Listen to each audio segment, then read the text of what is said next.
and little children who at least are looking at me down front in amazement. Smile please. Right. I hope that everybody is enjoying this celebration.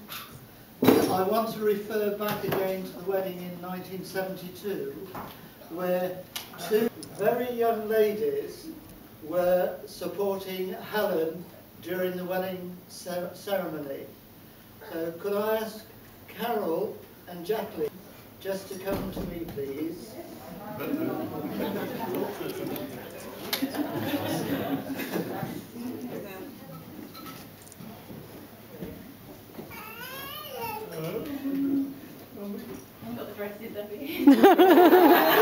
We've got the photos. I'm standing outside the door with two big guest dresses.